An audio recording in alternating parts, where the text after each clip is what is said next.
something about real horror stories that makes them stick with you. When you know these things actually happen to someone out there, it changes the way you look at the world. It makes you wonder what could happen to you in the places you think are safe when you least expect it. Tonight, I have 3 terrifying true stories to share with you.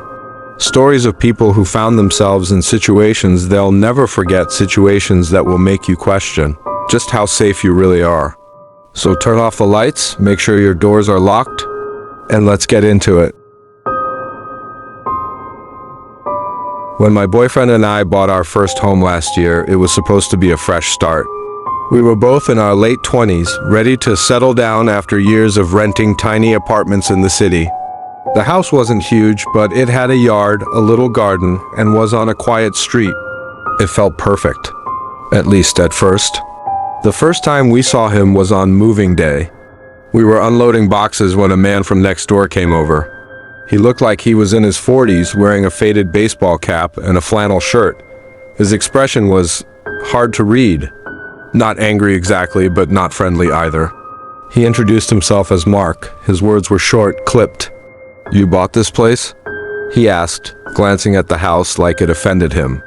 "Yeah," I said, forcing a smile. "We're excited to move in." He nodded slowly, his jaw tightening.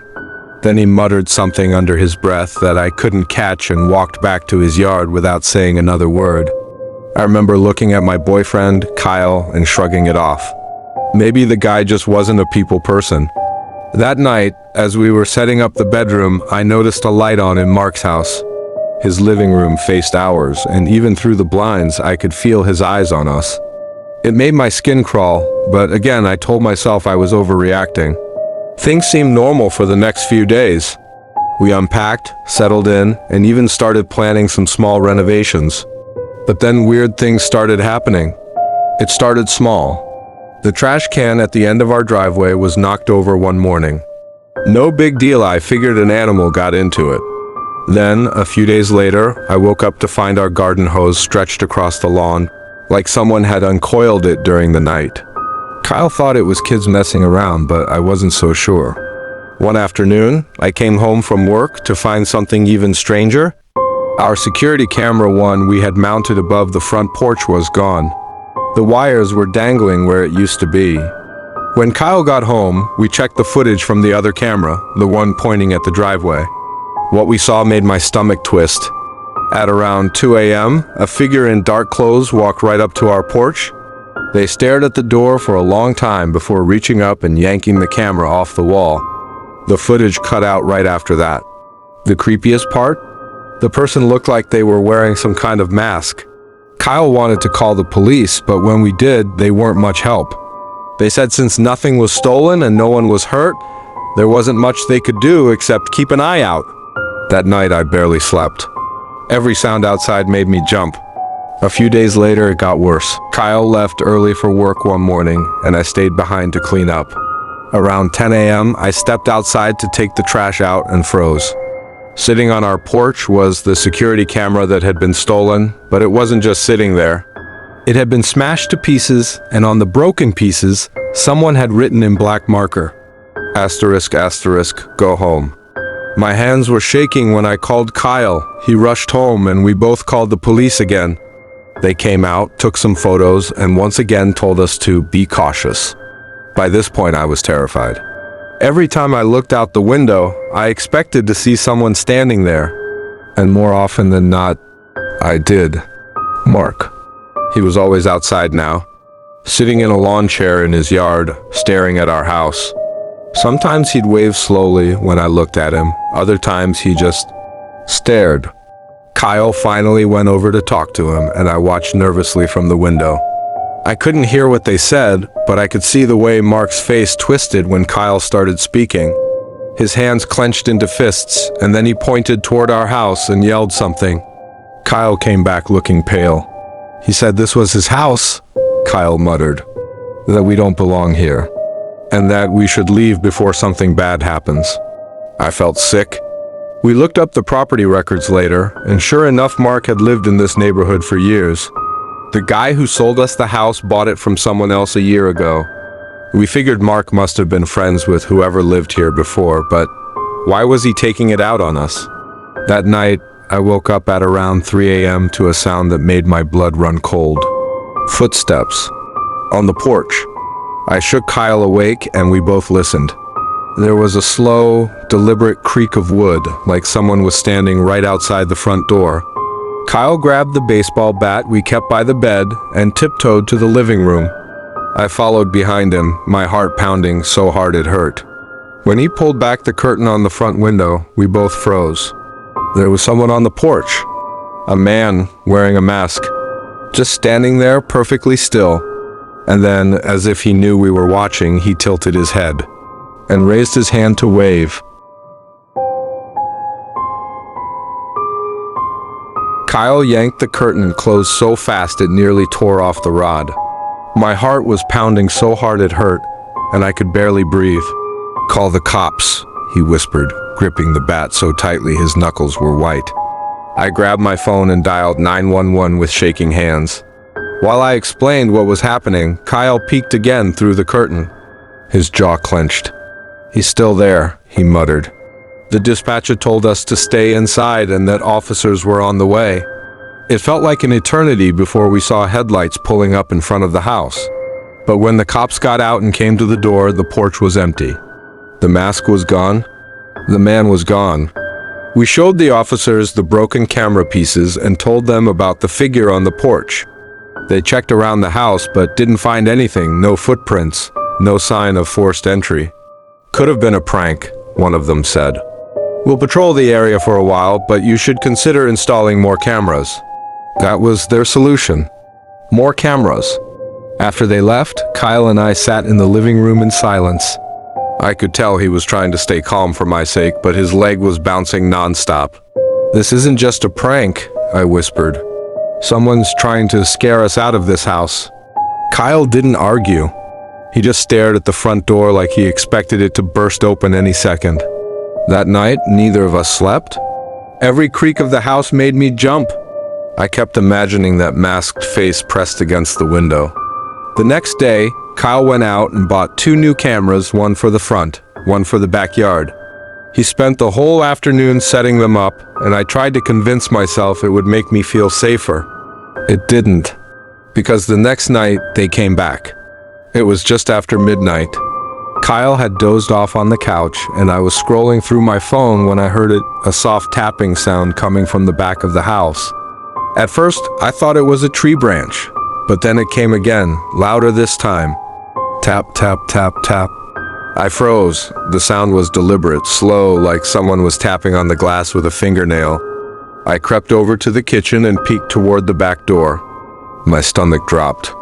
There was a face pressed against the glass. Not just any face, the same mask from before. A smooth, featureless white mask tilted slightly to one side. I couldn't even scream. I just stood there, paralyzed, as the masked figure slowly lifted their hand and tapped the glass again. Tap, tap, tap, tap. That sound will haunt me forever. Finally, my voice came back and I screamed for Kyle. The figure jerked back at the sound, disappearing into the darkness before Kyle came running with the bat. We checked the cameras immediately. The backyard feed showed the figures standing at the door for nearly 2 minutes, completely still, before we noticed them. After I screamed, they bolted straight through the yard and toward the side gate. We called the police again, but by the time they arrived, the person was long gone. Just like before, there were no footprints, no evidence left behind. The officers suggested it might be someone messing with us, and advised us to consider staying somewhere else for a while. That night, Kyle barely spoke. He just sat on the couch with the bat across his lap, staring at the door. I felt like I was losing my mind. How could this be happening? The next day, I tried to talk to Mark again. I didn't want to. I was terrified of him, but I had to know if he was behind this. When I walked over to his house, I noticed something that made my stomach drop. His blinds were drawn tight, and there was a cardboard sign taped to the door in messy black letters. Asterisk, asterisk, stay in your lane. I didn't knock. I just turned and walked back to our house as fast as I could. That night was the worst one yet. It started with a loud crash outside around 1 a.m. Kyle, and I ran to the window and saw that our trash cans had been knocked over again. But then we noticed something else. Something sitting in the middle of the driveway. Kyle grabbed a flashlight and shined it out the window. My blood ran cold. It was a box. A plain cardboard box with black writing on the top. Kyle didn't want to go out there, but we couldn't just leave it. He opened the door slowly, bat in hand, and crept toward the box. I stood in the doorway, holding my breath. When he got to it, he hesitated, then flipped the lid open. Inside was one of our new security cameras, completely smashed, and underneath it, a piece of paper with one word written in thick black marker. ***, move. Kyle carried the box inside and locked the door. We sat at the kitchen table, staring at the note like it might start moving on its own. "This guy isn't going to stop," I whispered. "He's not going to stop until we leave." Kyle didn't say anything. He didn't have to. We both knew it was true. We decided to sleep in shifts that night. Kyle stayed up first, sitting by the window with the bat, while I lay on the couch pretending to sleep. Around 4 a.m., I woke up to Kyle shaking me. His face was pale, his voice barely above a whisper. "They're outside?" I shot up, heart pounding. He pointed toward the front window. I crept over and peeked through the curtain. There were 3 of them. 3 figures, all wearing masks, standing at the edge of our yard. Just standing there, perfectly still, facing the house. And in the middle one's hand was a camera. Our camera. They didn't move. They didn't say a word. They just watched. I can't even explain the fear I felt in that moment. Seeing those 3 figures standing in the yard, masks gleaming in the pale moonlight, it was like something out of a nightmare. Kyle and I just froze, crouched by the window, barely breathing. They didn't move for what felt like forever. Just stared. And then, without warning, they started walking. Not toward the house, thank God, but along the edge of the property, toward the streetlight. Their heads never turned. They moved in perfect unison, like they'd practiced this. The one in the middle held our smashed camera high in the air like some kind of trophy. When they reached the streetlight, they stopped, turned to face us again, and then they all waved. Slowly. Then they walked away, disappeared into the darkness. I don't remember how long Kyle and I stayed crouched there, too scared to move. But eventually, we grabbed our phones and called the police again. When the officers showed up, we told them everything. The masks, the smashed camera, the box, the note. They searched the area, but like every other time, the people were gone. The only thing the cops could do was take another statement and suggest that we consider leaving for a while. Kyle looked at me as they drove off and said, "We're leaving tonight." I didn't argue. We started throwing clothes into bags, grabbing anything important we could carry. The whole time, I felt like eyes were on us, like any second those masked figures were going to come back. And then they did. It was around 2:30 a.m. We had just finished packing and were about to load the car when I heard it. Thud. From the back door. Kyle froze. Another thud, louder this time, followed by the unmistakable sound of the doorknob rattling. "They're trying to get in," I whispered. Kyle grabbed the bat, motioned for me to stay back, and crept toward the kitchen. I followed, my heart pounding so loud it drowned out everything else. When we got there, I saw the back door shaking violently now, like someone was throwing their full weight against it. Then all at once it stopped. Silence. Kyle turned to me, his face pale. "Go, get in the car. Now." I didn't argue. I ran to the front door, yanked it open, then froze. They were there. Asterisk, asterisk, all 3 of them. Standing in our driveway. Asterisk, asterisk. The middle one was holding something, a sledgehammer. "Kyle!" I screamed. He came running, and when he saw them, he didn't hesitate. He slammed the door shut and locked it. We backed away just as the first blow hit. The sound of that sledgehammer smashing against the door still echoes in my head. The wood splintered on the first hit. A second hit, and the top panel cracked. "They're coming in," I cried. Kyle grabbed my hand and pulled me toward the garage. We sprinted, slammed the door behind us, and jumped into the car. My hands were shaking so badly I could barely unlock my phone to open the garage door. As the garage door started lifting, I glanced back and saw them coming. The front door burst open just as Kyle threw the car into reverse. The masked figures ran into the house and one of them spotted us. They broke into a sprint, the sledgehammer swinging at their side. I screamed as Kyle floored it, the tires screeching on the concrete.